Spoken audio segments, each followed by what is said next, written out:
additional registrants?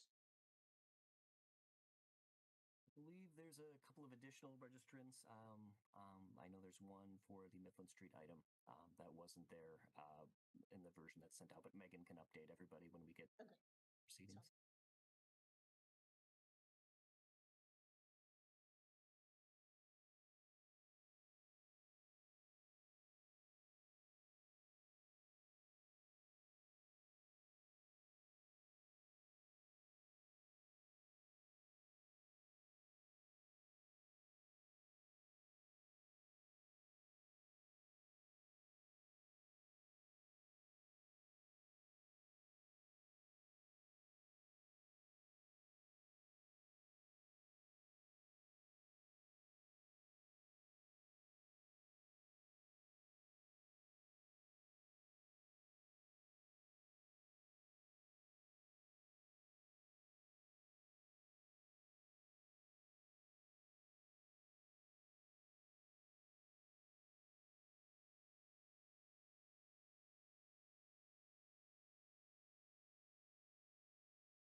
All right, let's see.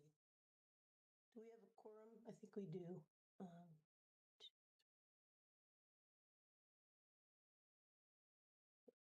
Yeah, we have a quorum and it's 5:30, so I'll call the meeting to order for the Madison Plan Commission for Monday, November 4th. And I will apologize to everybody in advance for my raspy voice. I'm getting over a cold. As we start, we'll get some technical information from our technical facilitator, Jesse. All right, welcome to our virtual Plan Commission meeting. We're going to cover a few basic items before beginning. If you lose connection at any point during the meeting, you can reconnect by clicking the link or calling the number in your original email. To members and city staff members, if you are able, please activate your video and keep it on for the duration of the meeting. Staff, if you are able, please activate your video when you are speaking. Use the raise hand feature when you'd like to be recognized to speak or ask questions. Staff, click raise hand when you are asked a question. The chair will do the best to call on committee members in the order in which their hands are raised. Lowering your hand will take you out of the queue. Members of the public who have registered to speak, the name you entered in Zoom must match the name you entered in registration. You will remain muted until called upon. The clerk will tell you when your time is up. After all register and speak, a member of the body may ask you a question. If you need to share documentation with the commission, please send it to the email listed in today's agenda. Chair, the floor is yours.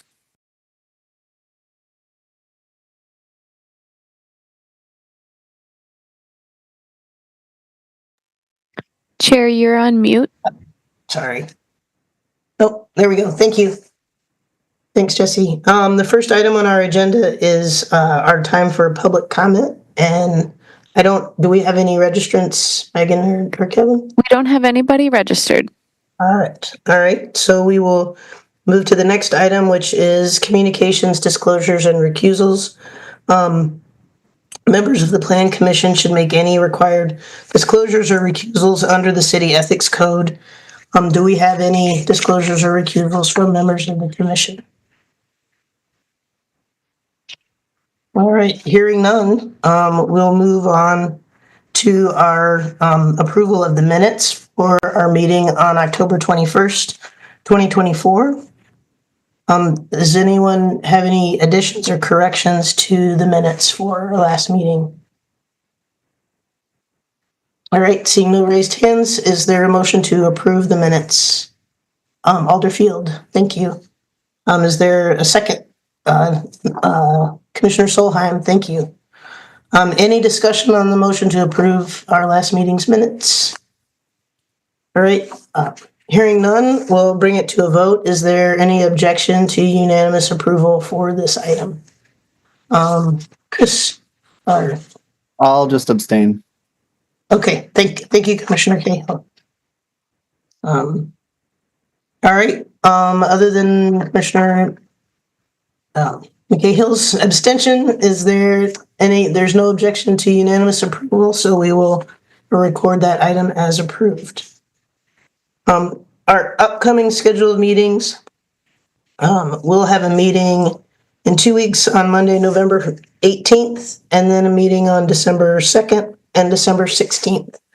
And then just to confirm what I think we discussed last time and confirm by email, which is that we've canceled our special meeting for November 7th. And when at the end of the meeting, we'll talk about the schedule for our special meetings for 2025. All right. Next on our item is our consent agenda. We do have items that have been identified for the consent agenda. It's the custom of the Plan Commission to remove from the agenda those items on which staff believes an application has been sufficiently reviewed to support approval with all the conditions placed upon it by the various city departments, and in which the applicant accepts those conditions and there are no individuals who have registered to speak in opposition to those items. The items proposed for the consent agenda for tonight are, I don't see, I'm gonna make sure I pull up.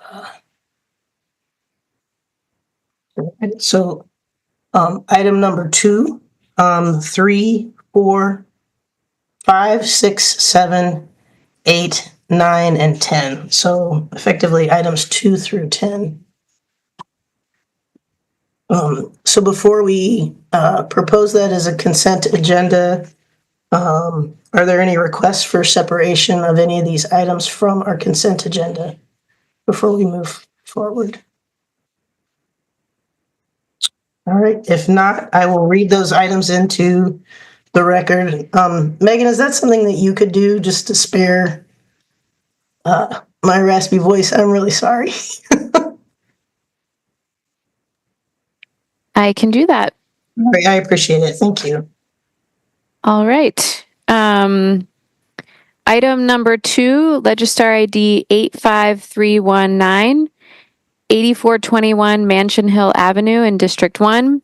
Consideration of a conditional use in the traditional residential urban 2 district for a multifamily dwelling with greater than 60 units, and consideration of a conditional use in the TRU 2 district for outdoor recreation, all to allow for the construction of a 4-story, 136-unit apartment building with an accessory outdoor pool.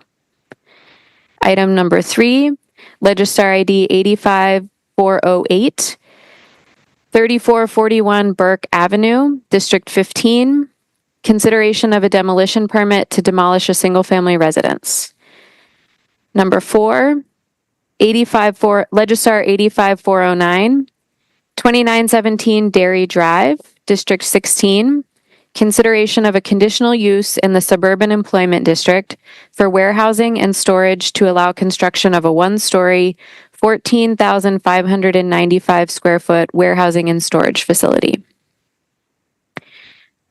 Item 5, Legistar ID 84997, 2430 to 2450 East Washington Avenue and 10 to 16 North 7th Street in District 12. Consideration of a demolition permit to demolish an auto repair business, mixed-use building, single-family residence, and 2 two-family residences. Legistar 85247, creating Section 28.022-00691 of the Madison General Ordinances to change the zoning of property located at 10 and 16 North 7th Street from TRC 4, Traditional Residential Consistent 4, to Traditional Shopping Street in District 12. Legistar ID 84998, 2430 to 2450 East Washington Avenue and 10 to 16 North 7th Street, District 12.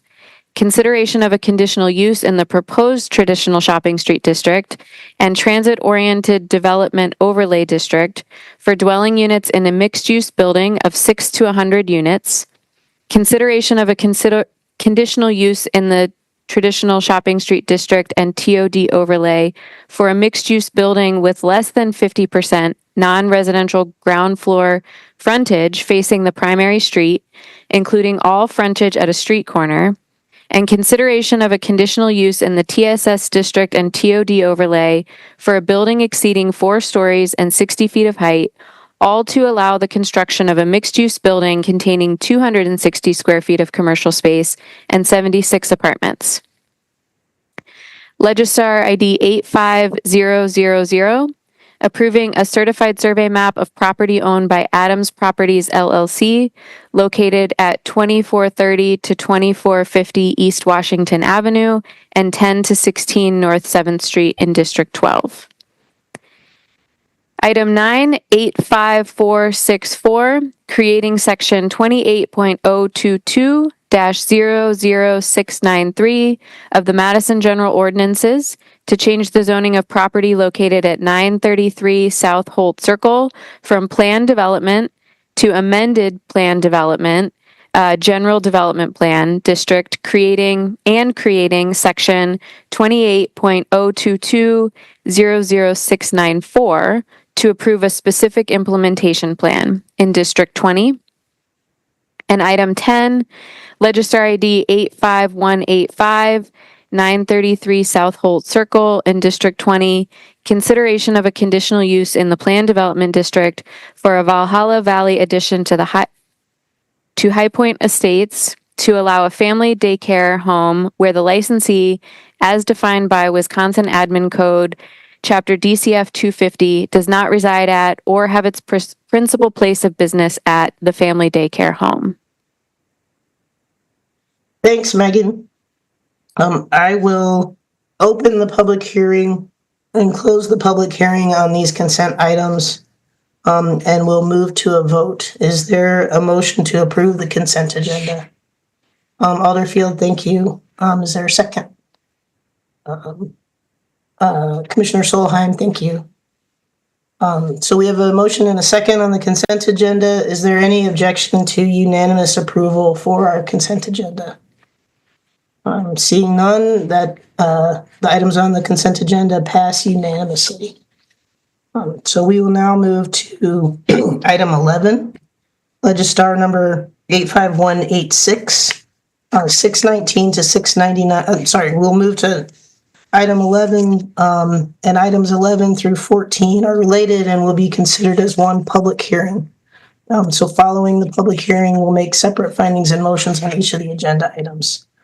So the first item, again, 85186, dealing with 619 to 699 West Mifflin Street in District 4, consideration of a demolition permit to demolish 2 apartment buildings. Megan, should I read all 4 of those together before we do that? Yeah. Right. Yes. Item 12 is Legistar 85465, which would create section 28.022-00695 of Madison General Ordinances to change the zoning of the property located at 619 to 699 West Mifflin Street from PD, Planned Development District, to UMX, Urban Mixed Use District. Item 13 is Legistar 85187 for 619 to 699 West Mifflin Street in District 4, consideration of conditional uses in the proposed urban mixed-use district for a new building greater than 20,000 square feet and more than 4 stories.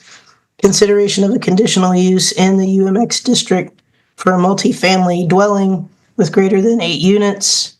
Consideration of a conditional use to construct 2 additional stories in Area D of the Additional Heights Area Map in MGO Section 28071, paren 2, paren B. Consideration of conditional use in the UMX district for a residential building complex, and consideration of a conditional use in the UMX district for outdoor recreation, all to allow construction of a 10-story, 239 unit apartment building with accessory outdoor pool on the same zoning lot as an existing apartment building.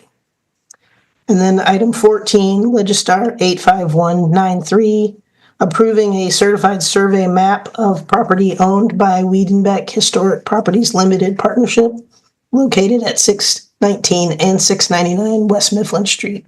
Again, all in District 4. So we will first hear from planning staff on items 11 through 14.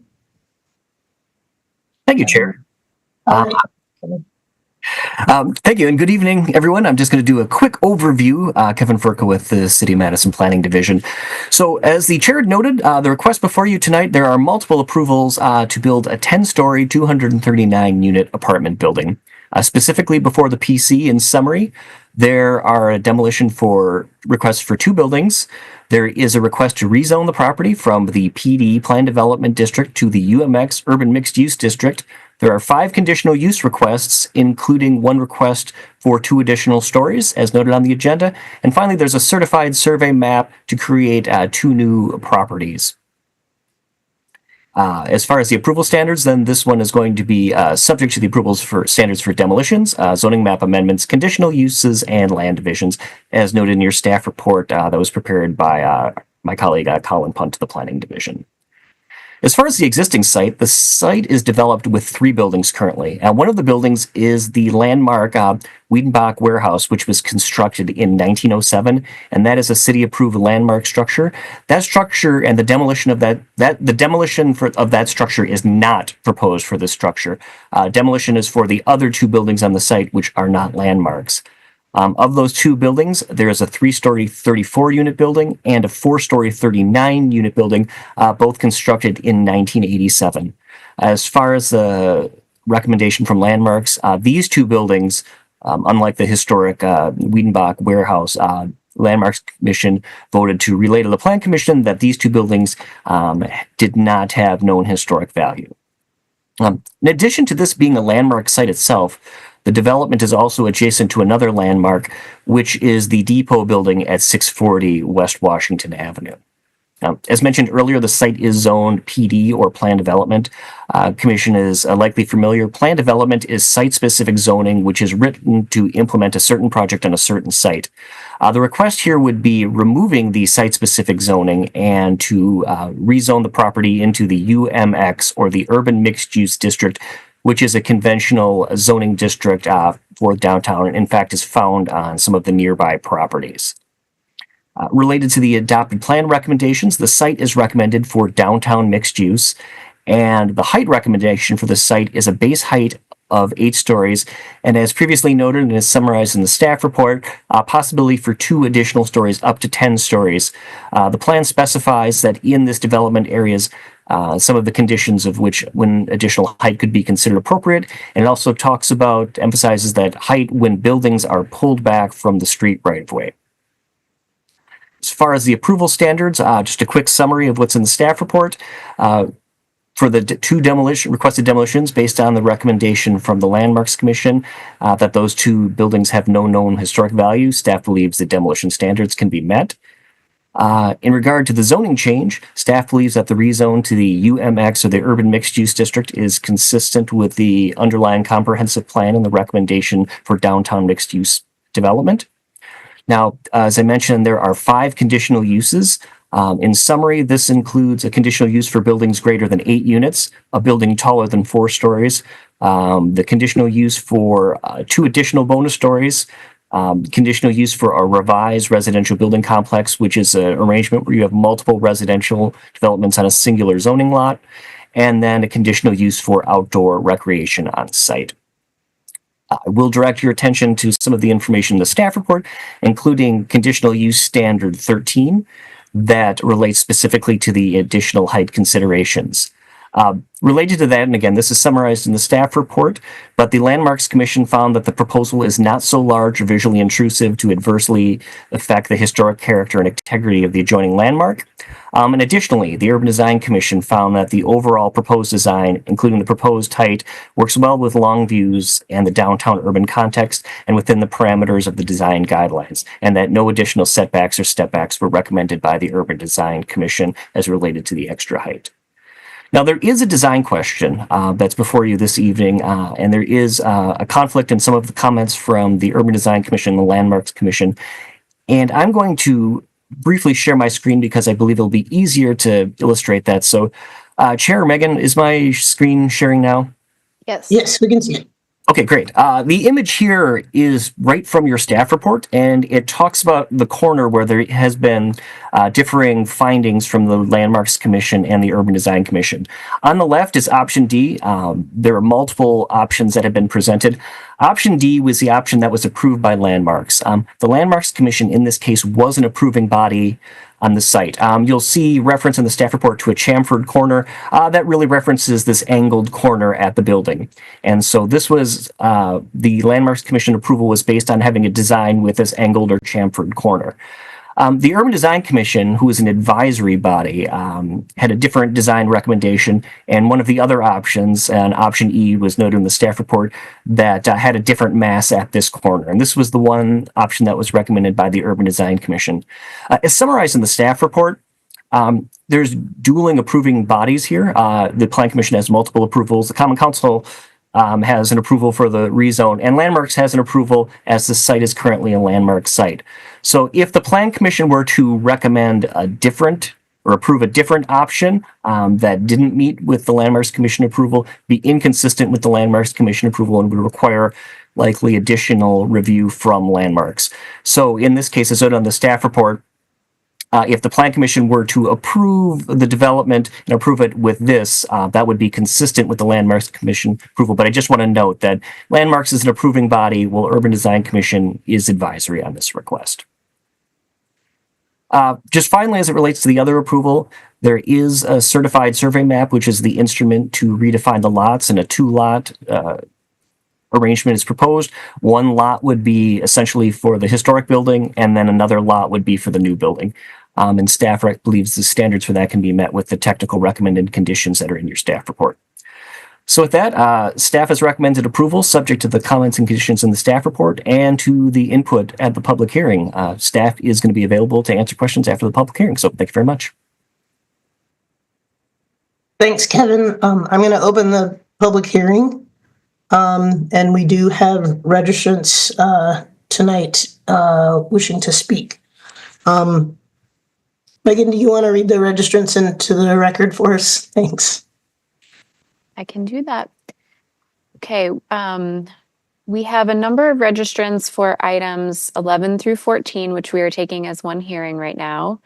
Our first two speakers have asked to pool their time. So we will hear first from Linda Irving and Bert Coffin, who represent Trinitas Development and ESG Architects, who are the development team for this project, and they will have 6 minutes to speak.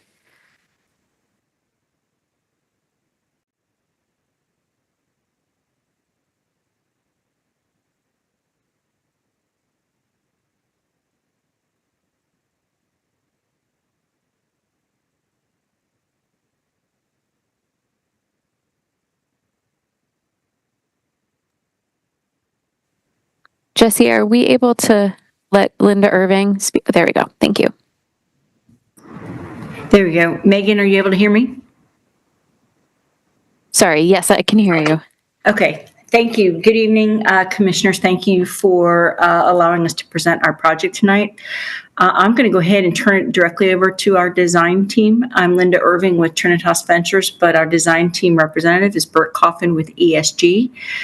Bert, why don't you take us through the slides? Thank you, Linda. Thank you, Megan, and thank you, commissioners. My name is Bert Coffin. I'm with principal with ESG Architecture and Design. We'll go through these slides very quickly. We thought it would be useful to go through a few high-level topics with you quickly tonight. Next slide, please. As you know, the site is surrounded on all four sides by private property or university property, and you can see the end of Mifflin Street, with the cul-de-sac there on the right-hand side of your screen. Next slide, please. With all these private landowners on all sides, we have shared easements that we're working through very closely with all of them. We've been working with the University of Wisconsin. They own the art lofts directly to the north of us. We've been to JCAC to present the project, and we're working very closely with the university on items related to the shared easements that are related to access to our property. Next slide, please. Fire access we've been to several DAT meetings. Fire access is one topic that we've been working on very closely. We've been talking with Matt Hamilton, and he's recommended, it's a little hard to read here, but an extension of Mifflin fire access along Mifflin to the west there, 150 feet. And then he recommended we do another one through another private property, and we're doing it through West Washington Place off of Washington Avenue to the south, and that's a 166-foot fire access easement. Next slide, please. Waste management, of course, is a really big topic in relation to multifamily projects like this with student housing. And we are working through this very closely with the team and with all the parties that are involved. Next slide, please. Move-in process. Planning and execution is a very big thing, commissioners, as you all know, with the number of student housing projects in Madison, that this is a very big deal. Trinitas takes this very, very seriously. It is a highly choreographed process. This is just an example of how this works, but we were working very closely on this. Next slide, please. The key design approach to the building that we worked on with Landmarks, UDC, and several neighborhood groups is we created a podium to the building that is clad in masonry. This relates to both the Wiedenbeck building and the historic depot. The upper levels of the building are clad in lighter weight metal materials and are set back from the Wiedenbeck material. We've received extensive feedback from Landmarks, UDC, and several neighborhood meetings about the design of the building. Next slide, please. The drop-off is located at our front door. We've based on prior feedback from the UDC and community feedback, we would like your approval of canopy option A, which are the two options on the left of your screen. They're different views. So you can see in the two top slides, you've got option A and B. It's the same below, just from a different vantage point. Next slide, please. On the west side of the site, we pushed the building back 15 feet where the current building corner is currently located to provide additional breathing room for the depot. The chamfer you can see it at ground level on the upper right image and at the lower left image in a bird's eye view. The upper image on the left shows a view from the northwest, showing the depot on the right-hand side and the Lark building, which is in its context. Next plan, please. Landscaping is an important part and program of the project. The Wiedenbeck building is accessed through the courtyard that's located in the upper left image and plan. The lower left image shows that secured access. We have a very robust landscape program for the whole project. Next slide, please. The courtyard includes a water feature, several seating areas and gathering areas, and a rich palette of plantings. Next slide. Reinvestment into the existing Wiedenbeck building is integral to this development. The development team will be repairing minor structural issues, facade deterioration, remediate water intrusion issues, and install new HVAC. By not demolishing this building, we are reducing the embodied carbon of new construction. Next slide, please. There's obviously many items that are sustainability related. One of the most important ones is that the development attains at least 20 TDM points, exceeding the required 12 by city code. Next slide, please. These next few slides, and next slide, please. The last few slides here are just more detailed views of the building that we're happy to go into detail with you. But I think what we'd like to do is leave it at this and turn it back over to you, Megan, and we can stand aside for any questions you may have. Thanks, Bert. Okay, thank you. If we can stop screen sharing, we'll go to our next registered speakers. The next speaker is John Rolling, who's registered in District 11, registered in opposition, wishing to speak, and representing the Madison Trust for Historic Preservation.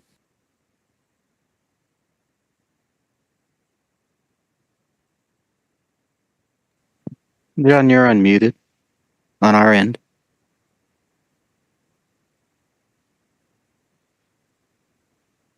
John, if you're speaking, you may be muted on your headset or microphone or whatever device you're trying to communicate with. You are unmuted in Zoom on our end, though. How about that? Am I on? There we go. Yep, Okay, that's it. thank you very much. Of course, as you are making decisions on 4 separate action items, I will be speaking to the 2 major points that we at the Madison Trust wish to make.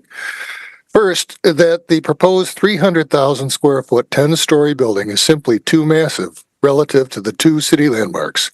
That is the Wiedenbeck-Doebelin warehouse and the Milwaukee Road passenger depot that it would adjoin.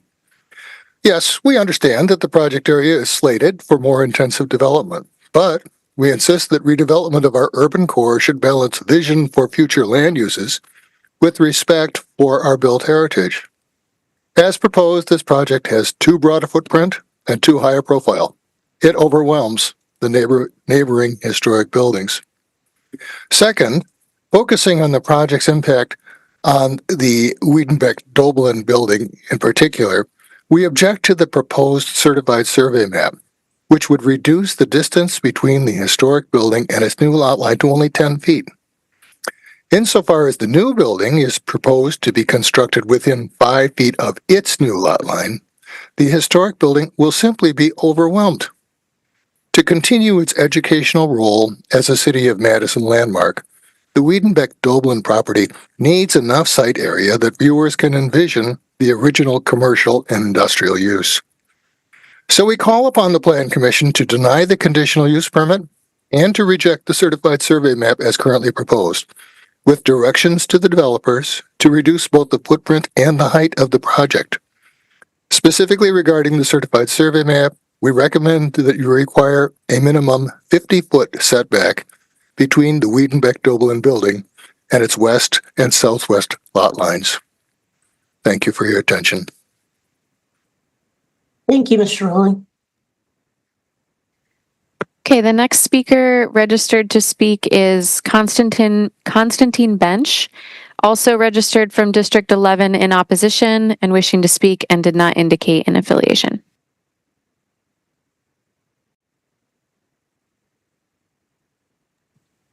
You are unmuted, Constantine.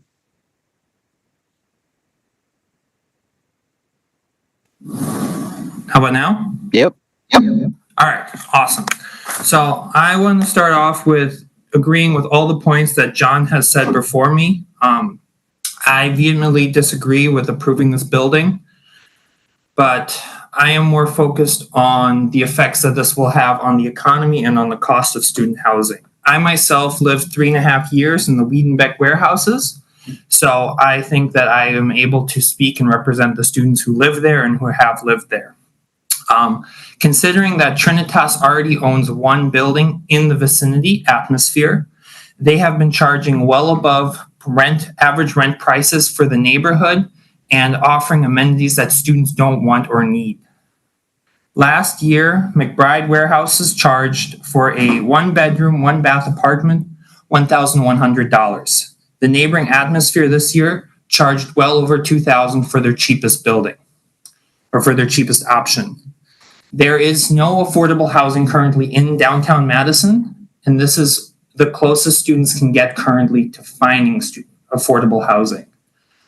Destroying this one historic and beautiful property and replacing it with a cookie cutter apartment is only going to make the housing situation worse in Madison It's drowning out one of the few affordable places students can live and replacing them with overpriced luxury apartments that frankly just destroy our beautiful skyline.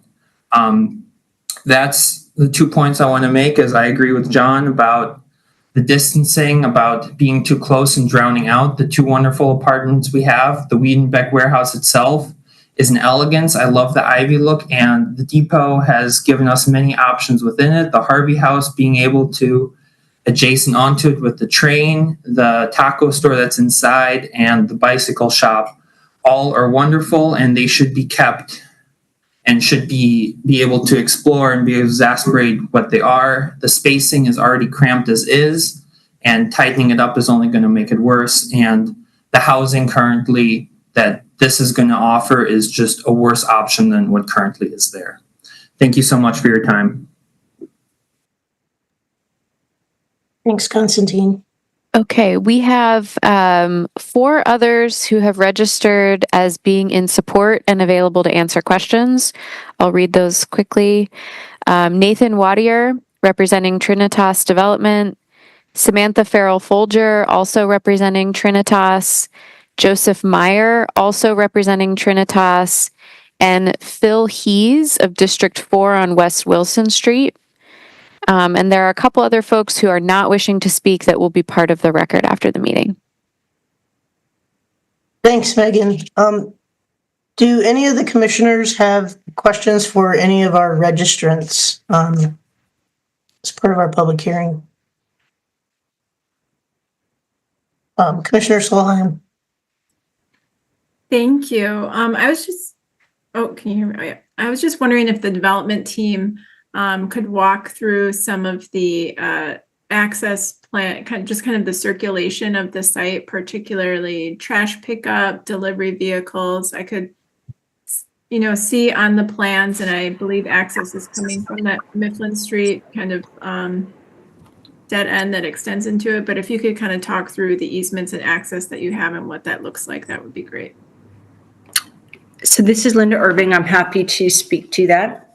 Are you able to hear me okay? Yes. We can. Okay. Great to be able to answer this question. So we have had a number of conversations with all of the adjoining property owners. We have a third meeting, I believe, with the University of Wisconsin this Friday. We've actually shared our site plan with them and discussed logistics of vehicles, service vehicles, and also their needs related to the property. They are generally comfortable with the access needs and had very minor comments related to potentially our trash truck turn movements. But I've also subsequently met with Waste Management. They've actually walked this property. They currently serve the Lark. They are completely comfortable coming off of the cul-de-sac, pulling straight forward to our trash staging area, and then backing back out and maneuvering to go pick up the trash at the Lark. So again, they walked the site, they've walked the parking lots, they're very familiar with this location. And then we have logistics that we've demonstrated on that one slide that kind of shows how we get from our common trash room up the drive to the staging area. We also have a policy typically between 30 minutes to 1 hour in advance of trash pickup, we stage. And then within 30 minutes to 1 hour of the trash pickup, we remove and bring them back subgrade. So far, no concerns with the University of Wisconsin, but we're in ongoing conversations. There are a number of easements on this drive that exist today. They're pedestrian and utility oriented. There is also some landscaping enhancement that this project would provide, and it actually falls on the university's property. You can see the dotted red line. That's also part of our conversation with them based on their comments and some dialogue. We would propose that we maintain any landscaping that we install, even though it's their property, through a maintenance agreement, and they seem pretty comfortable with that approach. It's not uncommon. And then we're even down to the point of, there's some discussion we're going to take place about snow removal because we share a driveway and one of us needs to kind of be the point person for making sure we have safe ingress and egress. Does that answer all your logistics related questions and traffic? I apologize if I didn't answer enough? Just one follow-up on the trash staging area that you mentioned. So will that, I'm guessing that's labeled somewhere else. I'm just trying to get a sense of where it is on this plan. Will it block people from getting into the parking garage when you have that, or will it be? No, let's go to the slide. Next slide, please. Okay, there we go. So as we zoom in, see the red zone in front of the landscape? So that's the game plan for staging. We also can control our contract timing with the vendor, so we can schedule off-peak depending on what works best for the property. Because we don't want to have anyone hung up behind a trash truck either, especially if they're in a hurry and need to get somewhere. So we currently control our pickup times at our prior site, and we would intend to go into a contract the same. Waste Management seemed really easy to work with in our conversations, and they're working with us well on our first site. Great, that answered my question. Thank you, Linda. Thanks. Alderfield. Thank you, Chair. I have a question for the applicant team. Hey, everyone. Thank you for the presentation. I seem to remember around midsummer that this project first came onto one of the agendas for the Historic Landmarks Commission, and there was some discussion about the position of the building, the footprint of the building, distance between the building, and then the historic resource next door. Do you mind talking about what kind of feedback you all received and any adjustments, if any, you all have made to the project since then? Bert, I'll let you walk through the clear changes and modifications we've made. You bet, Linda. Alderfield, yes, we had several discussions. The distance between the Wiedenbeck building and our new building is actually a little bit further apart, where they meet there on Mifflin or kind of the end of Mifflin Street. The current apartment building that's there is about 12 feet away. We're going to be closer to 15 feet away from the building. So we really wanted to create, at least for the first 50 feet of that separation, or I should say, no, it's more like 45 feet, a building podium that's of similar massing. And so Landmarks was very much in favor of that. And so we think that that's a good kind of compatibility between the two buildings, that the upper levels of our building, the new building, are set back considerably from the Wiedenbeck building there, where you would see them from what's, basically almost the right of way. On the west side of the property, the southwest corner where the property abuts the Historic Depot Harvey House building, we took the approach of basically setting the building further back altogether. Landmarks, we went through several iterations, as Kevin Firko alluded to, between Landmarks and UDC about how to deal with that kind of location. And we ended up with Landmarks really wanting that chamfer at the corner there, which is almost parallel to the depot, because of course the depot is kind of at an angle to the city grid because of the way the railroad tracks run. So we think we like that as well. We think that's a good compromise. But basically the current apartment building there is about 34 feet away, the corner is, to the face of the depot, and we're going to be another 15 feet away. So we're something like 48 or 49 feet away from the depot altogether. Obviously, we're a little bit bigger building, but we decided to just do that. The chamfer is only 2 stories high, and then the building steps back beyond that a little bit.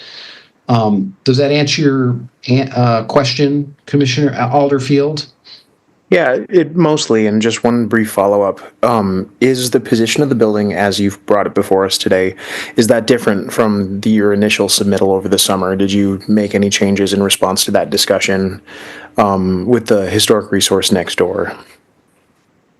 The only location where we really played around with it was at that southwest corner. Okay. Yeah. All right. Yep, that helps. Thank you very much. Thank you. Thanks. Commissioner Heck. Thank you. I guess this first one will be for Linda.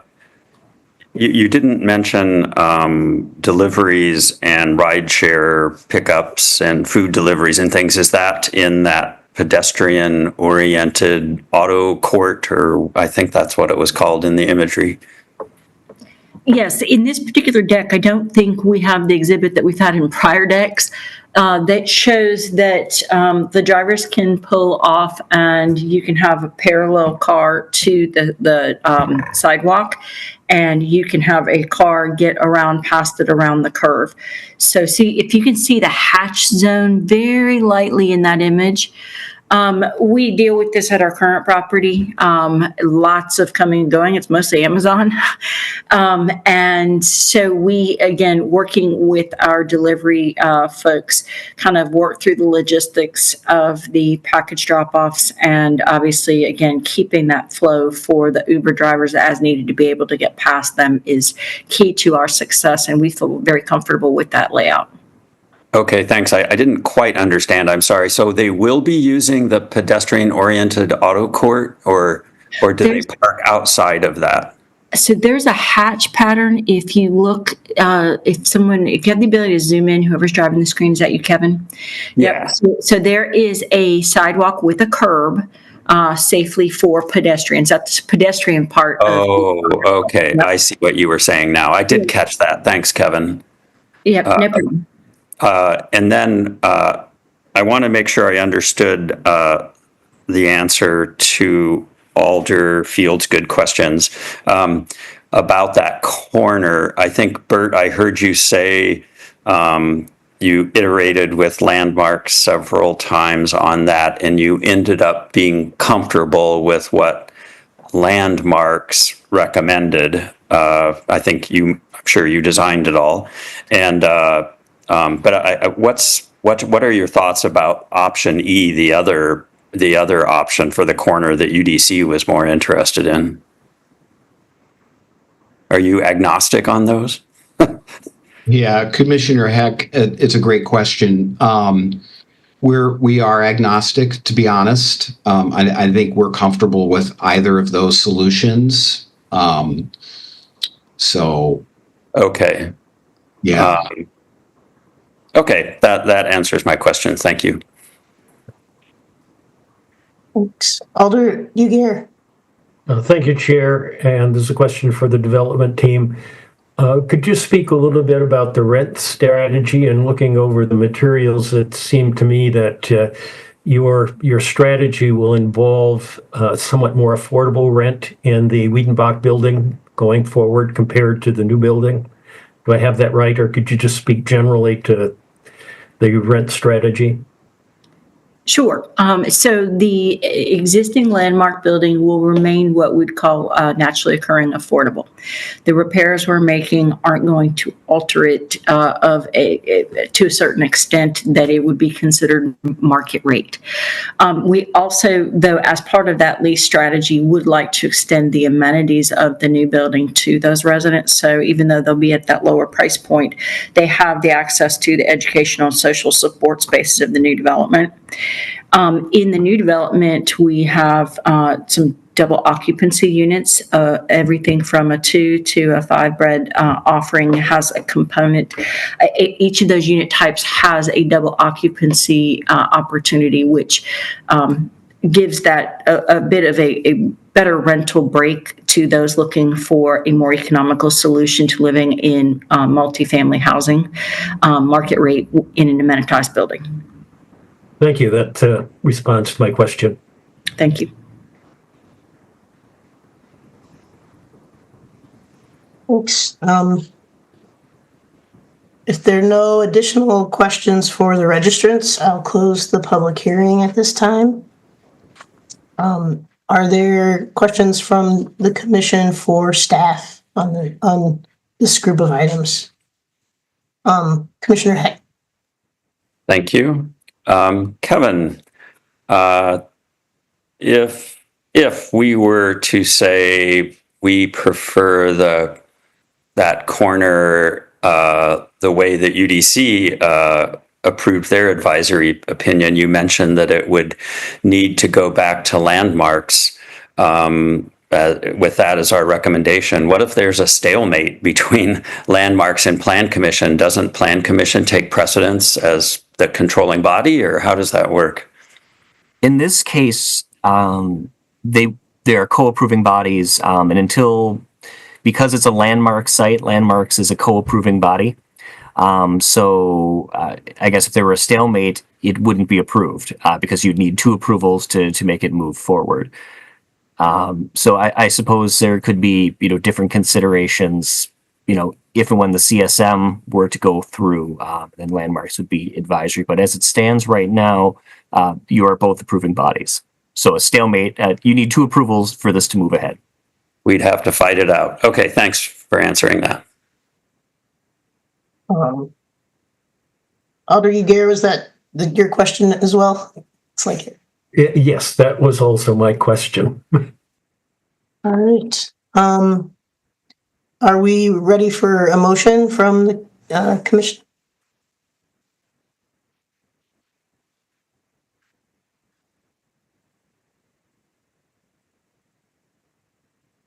Commissioner Solheim. Don't forget to unmute. There you go. I guess I'll start at the top. I'll move that the Plan Commission find that the standards for a zoning map amendment are met and forward the rezoning to Common Council for 619 to 699 West Mifflin Street to the council with a recommendation of approval. Do you want to do the demo first? Sorry. Oh, I'm sorry. I should have guided you the right spot anyway. Do you want to start with the going demo? through the staff report, and that one was first, and so now I'm gonna scroll. Just give me a moment. Okay, yes, let's do the demo first. Thank you. Thanks. We'll move that the Plan Commission find that the standards for demolition permits are met and approve the demolition permits for the buildings at 619 and 699 West Mifflin Street, subject to the conditions in the staff report. Thanks, Commissioner Solheim. Alderfield, is that your second? All right, thank you. Commissioner Solheim, would you want to speak to your motion at all before we move to discussion? Not Okay. for this one, thank you. Thank you. Alder Revere, you're recognized. Thank you very much, Chair, and warm welcome to you and the other relatively newly minted commissioners, as this is my first time appearing before the commission since so many of you have come aboard. So thank you all for your public service. I do want to just share a few thoughts with the commission on this application. To cut right to the chase, I do concur in the recommendations of the Planning Division and agree with the analysis in Colin's staff report. With that said, I want to acknowledge also at the top that there has been, I think, some significant design progression in a positive way. When the initial proposal first was shared by the development team, I think that several neighborhood stakeholders, members of the preservation community, among others, were concerned. And I do believe, and this is a compliment to Bert and the entire development team, I do believe that the design progression has all moved in a positive direction. Additional recognition for the commissioners on both the Landmarks Commission and the Urban Design Commission for doing so much heavy lifting on this. As it relates to the design and the different options presented, obviously a fairly unique situation where we have conflicting recommendations or actions, I should say, by those bodies. I'll just share with you my personal thought as it relates to how that really critical historic resource of the old Milwaukee rail depot, train depot, and this new tower will interact. And I do believe that I'm not a big fan of the Chamford corner. I would prefer option E as recommended by the Urban Design Commission. but realize that Landmarks has the authority here as opposed to UDC being advisory in that role. My reason for that is because I do think that green space is at a premium here. Without being critical at all of the landscape design, by nature of the new construction of this proposal, we are losing several beautiful mature trees and other landscaping, and so I believe that the Chamford corner is actually not a great trade-off for the green space that will be removed for that Chamford corner. But again, I can appreciate that was Landmark's call. I'll also just say that I support the proposed staff condition codifying the Urban Design Commission's action with initial approval of this and would support their vision in terms of the vehicle entry canopy design. I think Bert's presentation, he calls it option A, and Colin's staff report, it's alternative 1. But I do think that is the way to go there, and I don't think there's any conflict on that recommendation whatsoever. I want to further acknowledge and respect very much the work of the Madison Trust for Historic Preservation and their initial opposition and I guess formally their continued opposition to this because of the adverse impacts on not one but two historic resources in their estimation. Obviously, this development is bookended by not one but two local landmarks, a very unique site to say the least. When Linda Irving first contacted me about this site, I thought there was a typo in the address because I knew for a fact that 619 West Mifflin Street was a local landmark, and of course the Milwaukee Road Depot is just is adjacent to the other building that was proposed for demo for this proposal.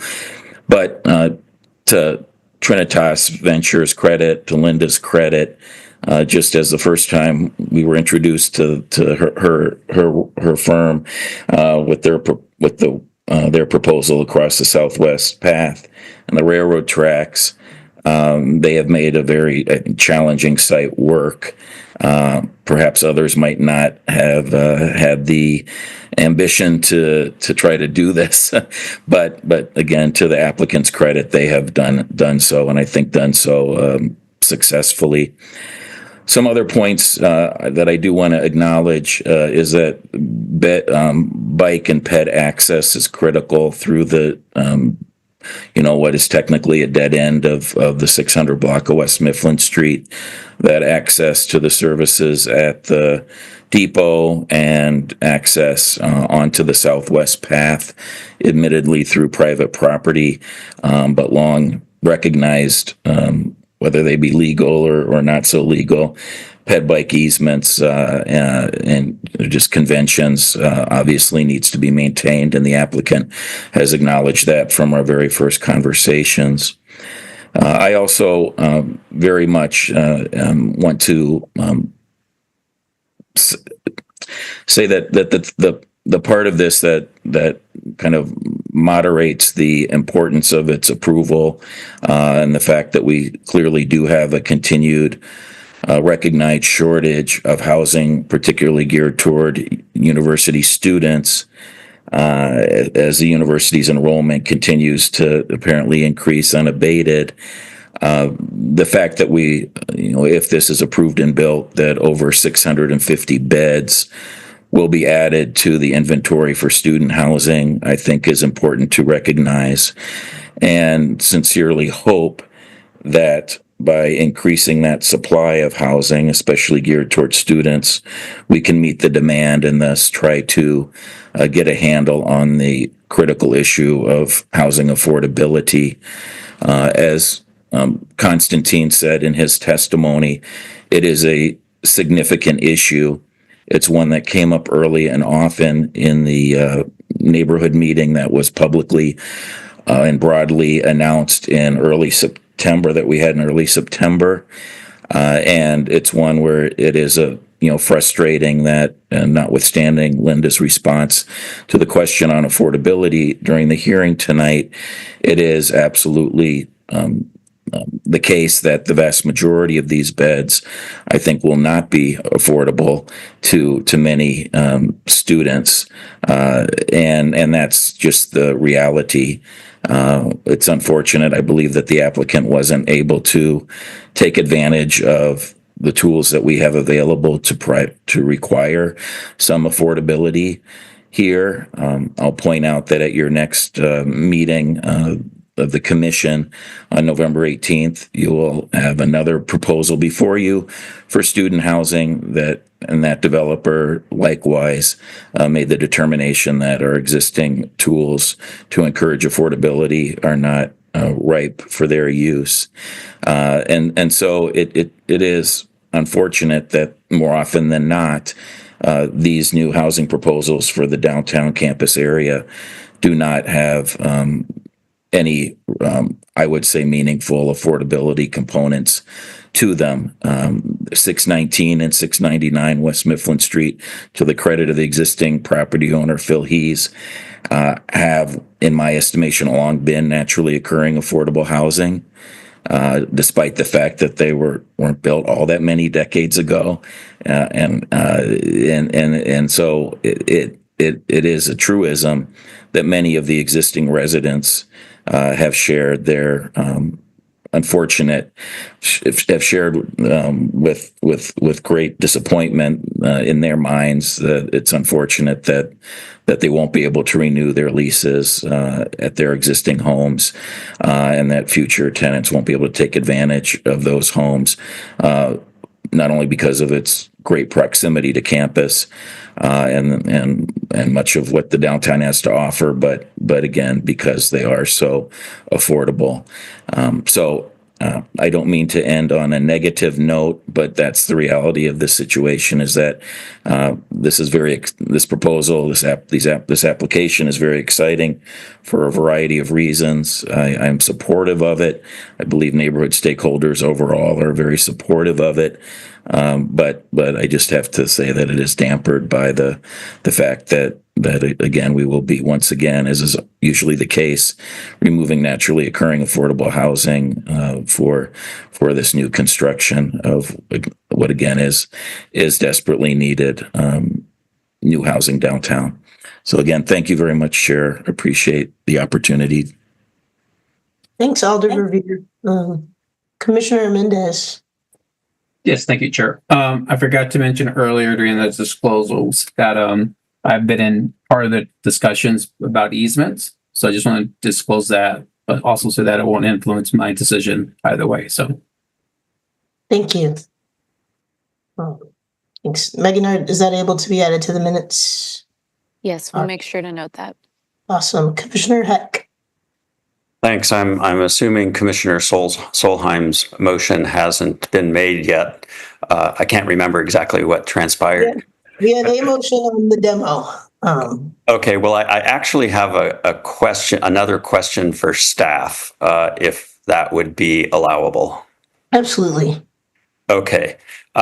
Kevin, if we were to choose option E on the corner, the one that UDC supported, I'm thinking through how much of a delay that would be, and I see that Landmarks is 1 week from tonight, and then a week later, Plan Commission meets again. Would that be too quick a turnaround for something like that? I guess is the request for Landmarks to make a different action, I believe. I guess is the request to, if the Plan Commission were going to approve or recommend approval of something different, how long it would take Landmarks to essentially reconsider the item? Yes. I believe I would have to verify this with our preservation planner. I believe that it would be a public hearing notice at the Landmarks. And so there is a meeting next week. I don't believe we would be able to get it on the agenda for next week. I would have to talk to Heather Bailey, the preservation planner, about the deadlines and materials that would be needed for their following meeting. If we did get lucky and that was possible, would 2 weeks be enough lead time for the Plan Commission that's meeting in in 2 weeks to reconsider or hear what Landmark's feedback is? Well, if it was a reconsideration by city ordinance, that would have to be made at the next meeting by somebody who is on the prevailing side of the vote. If we were going to do a technical reconsideration at the plan commission level, so I guess it would be a referral. I guess would be the okay. So that so obviously the commission could refer it to a date. Okay, this is all hypothetical. I just thought we should have our options laid out before us. That was my question. Thank you very much, Chair. Thanks, Commissioner Hick. We do have a motion and a second on, item 11, which is the demolition permit for the 2 existing apartment buildings. Is there any additional discussion on that motion? I think, and I'll look for Kevin to nod his head at me. I think the 2 things where we have to express a preference are for item 13. When we get to those, I think, which would be the conditional use proposal. Yes, that's right. So, if there's no additional discussion on the item 11, which is the demolition permit, is there any objection to recording unanimous approval for that item? All right. Seeing none, that item passes unanimously. Is there a motion on item 12, which is the change to the zoning of the property from planned development to urban mixed use? Commissioner Solheim, thank you. Is there a second? Thanks, Alderfield. Nicole, did you want to speak to the motion? Not on this one, thank you. Okay. Thank you. Was there any discussion on the motion for item 12? All right. Is there any objection to unanimous approval for that item? All right. Seeing none, we'll record that as unanimously approved. And we'll move to item 13, which are the conditional uses for the item. Alder Uger, is that a motion for approval?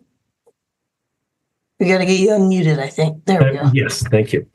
So I move that Plan Commission finds that the standards of approval are met and approve the conditional uses for the proposed building at 619 and 699 West Mifflin, with the inclusion of the D option or chamfer arrangement for the southwest corner is recommended by the Land Commission and subject to the conditions in the reviewing agencies in the report that was submitted.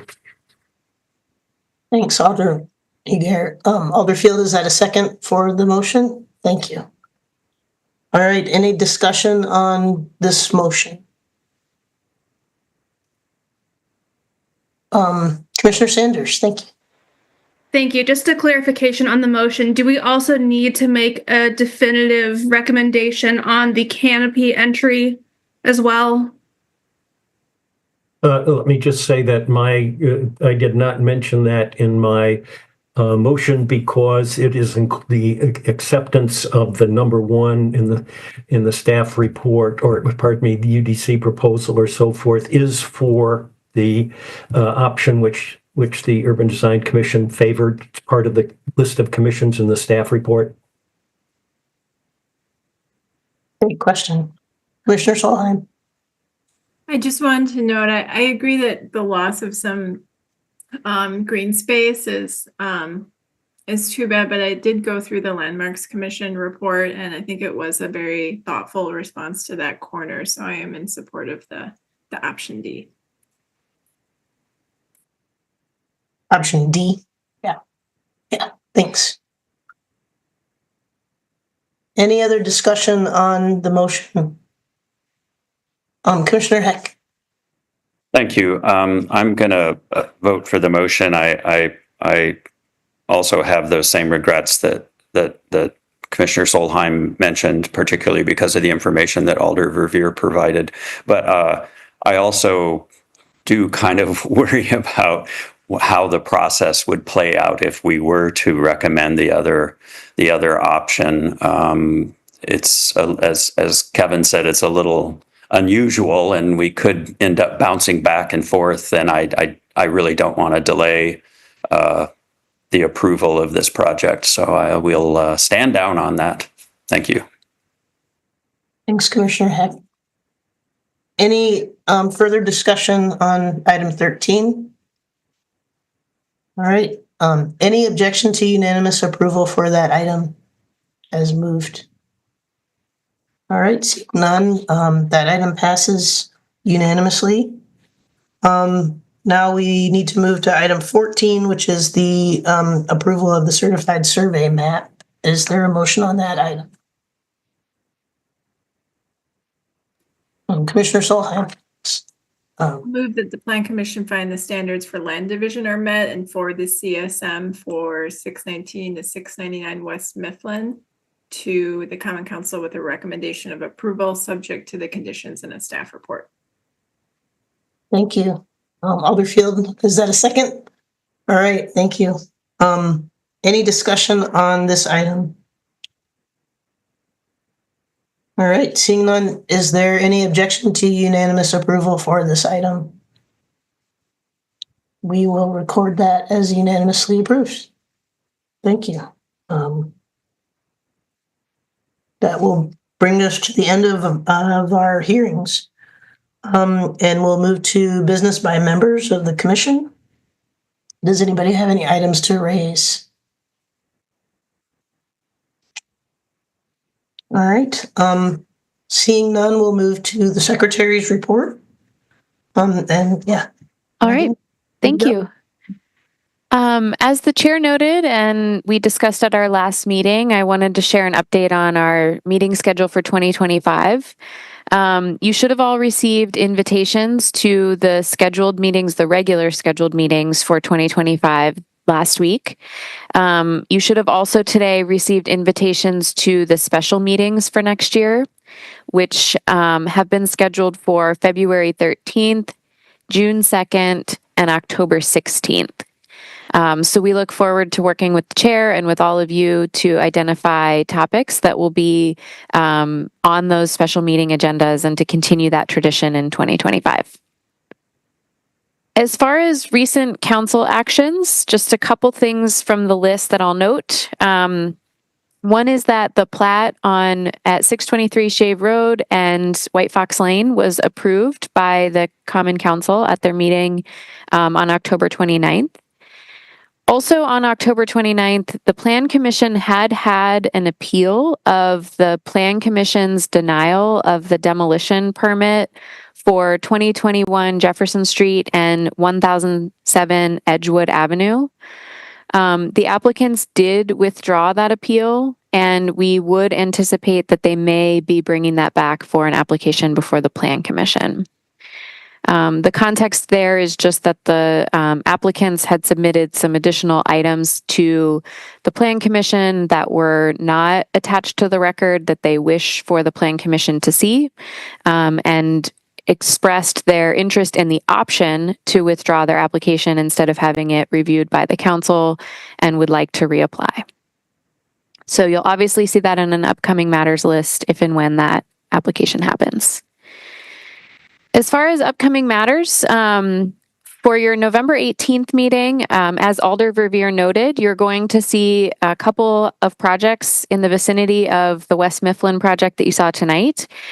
Two, in fact, on your next agenda on West Mifflin Street, one at 423 to 427 West Mifflin for a 40-unit apartment, and the other for 418 to 446 West Washington and 413 to 417 West Mifflin for a 162-unit apartment building. So both of those things will be coming forward in the near term. Did want to note that, let's see here. Maybe the easiest way to just refer to this is item The item related to 940 to 1050 South High Point Road and other addresses, often referred to as the Hill Valley subdivision, is going to be referred to your December 2nd meeting. So just a heads up that that will not be on the agenda for November 18th.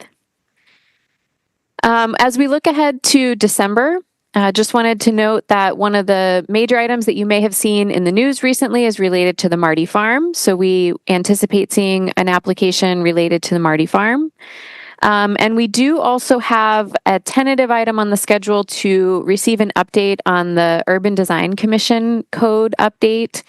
As I'm sure you're well aware, I've been coming up to speed on many items, including this one, talking with Kevin and Jess Vaughn, who staffs the Urban Design Commission. And we will likely be making a recommendation that that be referred to a meeting in early 2025, just to give us a little bit more time to connect on what the next steps are for that code update. So another referral likely for one of your December 2nd items. And I will leave it at that. Thank you, Chair. All right, thanks, Megan. All right, and I don't know if there are any announcements. It feels like those probably would have been surfaced by now. And if not, then I would request a motion to adjourn in a second. All right, Alder Field and Commissioner Sanders, thank you. Unless there's an objection, we will record that as unanimously approved, and appreciate everybody's time tonight and the good and thoughtful discussions. Thank you. Thank you.